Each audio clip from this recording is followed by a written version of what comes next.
The doctor said I had weeks to live. My husband held my hand and cried. Not knowing, I saw him kiss the nurse. That single, stolen moment in the hospital corridor was the key that unlocked a year of quiet suffering. For months, my body had been betraying me. It started with a persistent fatigue that sleep couldn't erase. Then muscle weakness that made holding a teacup a challenge, followed by sudden dizzy spells that left me clinging to furniture. My father had left me an empire. Yet I couldn't control my own body. The top doctors were baffled. After countless tests, scans, and biopsies, they could only shake their heads and offer a vague name, a rare, aggressive neurodegenerative disorder. Throughout it all, my husband, Leo, was the picture of devotion, a talented financial broker. He didn't hesitate to quit his job to become my full-time caregiver. He was the one who brewed my special herbal tea every morning, something he said was recommended by an Eastern medicine expert to fortify my essence. He was the one who managed my complex regimen of dozens of pills a day. He was the one who held me when I wept in frustration and helplessness. He was my rock, my love, or so I had thought. The nurse's name was Chloe. Young, pretty, with an air of practiced sympathy that now, in retrospect, looked like the glee of a predator. Seeing them kiss a kiss that wasn't rushed, but full of passion and familiarity, I replayed the last year in my mind like a slow-motion film. Every small detail, once dismissed, now stood out like a deadly omen. Leo, insisting on using his hand-picked specialist, Dr. Alistair, a man with a small private clinic whom Leo praised endlessly. Leo, meticulously preparing all my food and drinks, dismissing my favorite dishes and saying my system was too sensitive for anything else. Leo, calmly taking over as interim CEO at my company, saying I needed to rest without any stress. He had convinced the board perfectly. Every act of love, every gesture of care, now looked like a brushstroke in a masterpiece of betrayal. I lay in the hospital bed, a chill seeping into me that had nothing to do with the air-conditioned room, but from a heart that was slowly turning to stone. I knew I couldn't confront them. They would just call me delirious, a symptom of my illness, and perhaps speed up their timeline with a merciful dose. I needed proof. And more than that, I needed an ally. From my hospital bed, I made the most important call of my life. Using a backup phone I always kept hidden in my purse, I called Arthur, my father's oldest friend and the family's lawyer for 40 years. He wasn't just a lawyer, he was family. Clara, you sound weak. What is it? My dear, his voice was warm with genuine concern, a sincerity I hadn't heard in a long time. Arthur, I whispered, fighting back a sobe. I need your help. I think Leo is killing me. There was a sharp intake of breath on the other end. Then silence. That silence was more terrifying than a word of disbelief. I knew Arthur was processing, connecting the dots. He was a pragmatist, never one for emotional outbursts. Tell me everything, Clara, from the beginning. And I did, my voice trembling, telling him about the weakness, Leo's strange behavior, Dr. Alistair, and the kiss I had just witnessed. Arthur didn't dismiss me.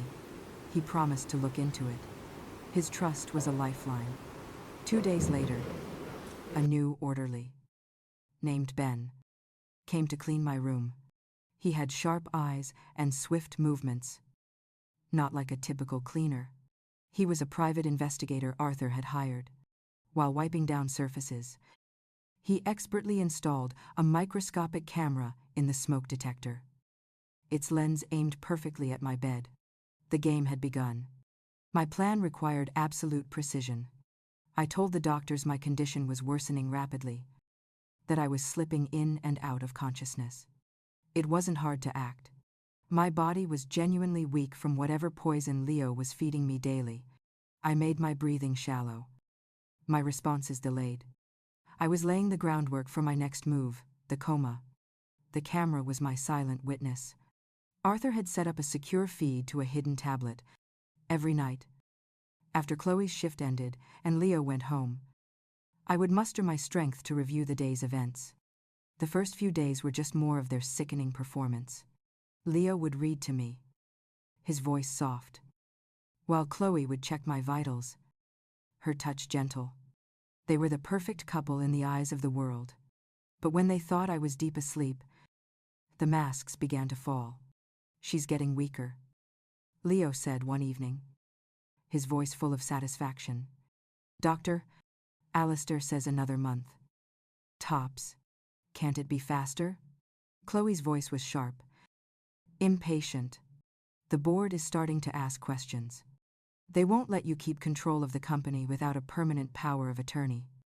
And for that, she needs to be declared fully incapacitated." "Patience, my love." Leo coed. And I heard the sound of a kiss. "This poison is a masterpiece. It's untraceable, perfectly mimicking a natural disease. If we rush it, we risk an autopsy. We follow the plan, and we inherit everything. Her father's entire empire." I felt the blood freeze in my veins. It wasn't just about being with Chloe. It was about the money, my father's legacy, which he had built with sweat and tears. That night, I cried silently. Hot tears, not of weakness, but of a rage so profound it threatened to consume me. I would not let them destroy his legacy. The next step was to fake the coma. This was the riskiest part. With Arthur's help, we brought in a top neurologist he trusted, Dr. Evans, under the guise of a second opinion that Leo couldn't refuse without raising suspicion. I met her during a room transfer for disinfection that Arthur had arranged. I told her everything and gave her a sample of Leo's herbal tea, which I had painstakingly saved. Dr.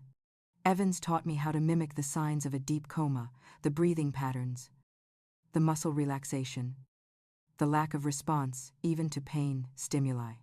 She would officially declare my status, logging it into the hospital system, giving me the perfect cover. The day came. After a mild seizure, I simply stopped responding. Panic ensued. Leo screamed for doctors. Dr. Alistair looked concerned. But Dr. Evans, my secret ally, quickly took charge. After a series of tests, she delivered the solemn news to my crying husband. "I'm so sorry, Mr. Sterling. She's fallen into a deep coma. Brain activity is minimal. At this stage, it's unlikely she will ever wake up." Leo's performance was worthy of an Oscar. He collapsed into a chair, his face in his hands, his shoulders shaking with sobs. Chloe rushed to his side, holding him, whispering words of comfort. Through my barely open eyelids, I saw them exchange a look of triumph, a gleam that lasted only a fraction of a second before being masked by feigned grief. Life in the coma was a special kind of hell. I was a prisoner in my own body, an unwilling audience to a play directed by my own enemies. I was forced to listen to them plan their new life over my silent form. They brought papers for me to sign by having Leo guide my limp hand. They discussed selling my childhood home to cover medical expenses. They laughed about my memories, turning them into jokes. Worst of all, they were intimate in the very room where I lay helpless. Their sounds like daggers to my soul, but the rage kept me going. That, and Arthur's nightly visits. He would pretend to talk to my unresponsive form, recounting meaningless news, but he was really giving me updates in a code we had agreed upon. "The lab results on the tea came back," he whispered one night, while pretending to wipe my hand. "It's a rare botanical alkaloid from South America. In small doses, it slowly shuts down the nervous system. Untraceable in standard toxicology screens. Ben found Alistair's supplier. They are clever. But we have the proof, he continued, his voice full of determination. Hours of video footage. Financial records showing large transfers from Leo to Dr. Alistair. Ben also discovered Chloe is not a normal nurse. She used a fake degree. We have enough. Clara. We just need to wait for the right moment. And that moment came. Leo and Chloe grew bolder. They moved Chloe into our home. They started the process of having me move to a long-term care facility. A remote place where I would undoubtedly have an accidental overdose and quietly fade away. To finalize the process, they planned one last gathering in my hospital room. They invited the company board and our closest family friends. The purpose was twofold: to present a united, grieving front before making a difficult decision, and to have Arthur, the family lawyer, read my final will and testament, a forged document they had created, leaving everything to my loving, devoted husband. It would be their final performance. The room was filled with somber faces. I lay still, the ventilator hissing rhythmically. A perfect picture of tragedy. Leo stood beside me, holding my hand, his face a mask of utter sorrow. Chloe, playing the part of the supportive nurse, stood nearby with a tray. On it was a syringe. I knew it contained the final, lethal dose. They were going to murder me in front of everyone, disguised as an act of euthanasia. A death in my sleep. Thank you all for coming, Leo began, his voice thick with fake emotion. Clara would not want to live as a vegetable like this. As her condition is now permanent, we thought it was time to honor her final wishes, recorded in her will. Arthur, if you would. Arthur stood up, his face grim, but he wasn't holding a will. He was holding a remote control. Actually, Leo, Arthur said, his voice ringing with authority, loud and clear. Clara did prepare something for this occasion. She knew she might not make it. So she recorded a video diary that she wanted you all to see, to remember her by. He pointed the remote at the large television screen on the wall. A screen Leo had installed to show family photos to my unresponsive form. Confusion and a flicker of anxiety crossed Leo's face. The screen lit up, but it wasn't photos. It was the grainy, secret footage from the smoke detector. The room was silent. Everyone watched as Leo and Chloe kissed passionately next to my bed. They heard them plotting my death. They heard them laughing about how they would spend my money. They heard them talking about the poison, about deceiving everyone. Gasps and angry murmurs filled the room. Chloe dropped the tray with the syringe, which clattered to the floor, its clear liquid spilling. Leo stared at the screen, his face turning from white to red and back to a pasty gray. He turned to look at me, his eyes wide with horror, as if he had just seen a ghost. And then, I gave him my gift. Slowly, deliberately. I opened my eyes. I turned my head on the pillow, a movement I hadn't made in weeks, and looked directly into his terrified eyes. Surprise, I whispered, my voice raspy but clear, each word like a hammer blow to his crumbling world. Chaos erupted, but the true twist, the final knife that pierced the heart of the deception, was something even I hadn't seen coming. As police officers, who had been arranged by Arthur to wait in the hallway, stormed into the room to arrest a babbling Leo and a hysterical Chloe, the lead detective paused to look at the file Ben had provided on Chloe. Chloe Dubois. The detective read aloud. Dubois. Any relation to Jacques Dubois, the former CEO of Dubois Pharmaceuticals. Chloe, in handcuffs, froze. All resistance ceased. She looked at me, and for the first time, her mask of greed was replaced by one of pure, venomous hatred. He was my father. She spat, her words dripping with poison. Your father's company drove him to bankruptcy in a hostile takeover. He lost everything. He died with nothing. All because of your family's greed. Suddenly, it all made sense. Leo was just a pawn. A weak, greedy, easily manipulated man. Chloe's target was never just my money, it was my name. It was a vendetta nurtured for decades. She had sought out my husband, seduced him, and used his greed as the weapon to destroy me. The last of my family line. She didn't want my fortune. She wanted to see me suffer and die.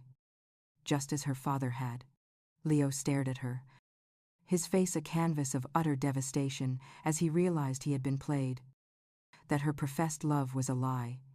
He had thrown away everything, his wife, his honor, his freedom, IPNA, for a woman who was only using him for a decades-old grudge. My final gift to him wasn't just his arrest. It was the truth. The truth that he was not the mastermind, but merely the pitiable fool. They were both sentenced to life in prison for conspiracy to commit murder and a host of other charges.